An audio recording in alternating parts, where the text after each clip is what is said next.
Hi guys, কেমন আছেন সবাই? নিশ্চয়ই ভালো। তো আজকে আমরা যে বিষয়টি নিয়ে ভিডিওটি তৈরি করেছি সেটা হলো bathroom wall tiles cleaning before pointing work. তো এখানে দেখানোর চেষ্টা করেছি আমরা যে মালামালগুলো লাগবে ক্লিনিংয়ের জন্য। 120 ওয়াটার পেপার, ড্যাম রিমুভার, তারপর হ্যাক্সো ব্লেড,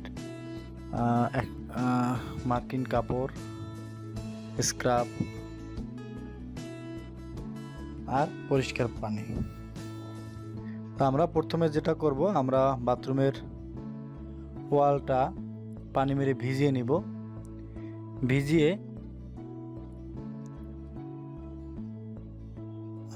120 যে ওয়াটার পেপারটা আছে এটা দিয়ে হালকা করে ঘষে নিব এবং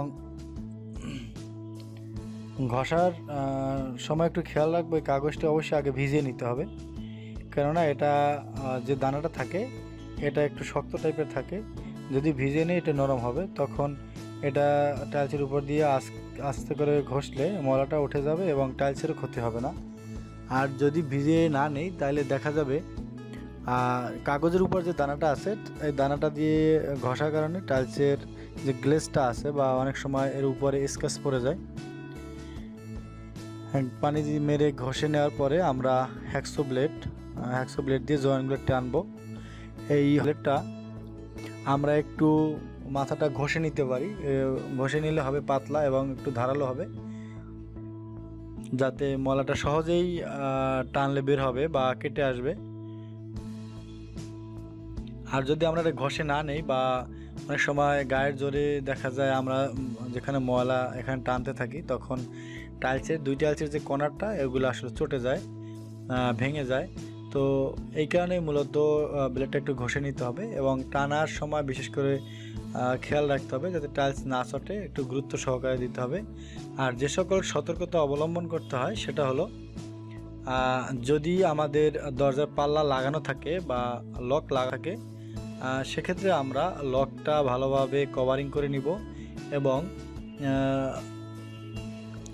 দরজার যে হিংসগুলো এগুলো একটু ঢেকে নিব মাস্কিং টেপ অথবা পলিথিন দিয়ে টেপ মেরে। আমরা এটা করার মূল কারণ হলো এই কেমিক্যালটা পড়লে আসলে এই হিংসগুলো একেবারে নষ্ট হয়ে যায়, বিশেষ করে কালার নষ্ট হয়ে যায়, মনে হয় যে এর গায়ে মরিচা পড়েছে। আর পানি মারার সময় একটু খেয়াল রাখবো বিশেষ করে সিলিংয়ে যাতে পানি না লাগে। সিলিংয়ে পানি লাগলে রঙটা নষ্ট হয়ে যাবে এবং পরবর্তীতে একটু সময় লাগে, কারণ ওই রঙগুলো উঠতে থাকে। তো আসলে এইসব বিষয় খেয়াল রেখেই বাথরুমের টাইলসগুলো পরিষ্কার করতে হয় এবং এই পরিষ্কার করার পরে একদিন রেখে দিতে হবে যাতে জয়েন্টের পানিটা শুকিয়ে যায় এবং পরবর্তী দিনে আমরা এটা পয়েন্টিং করতে পারবো।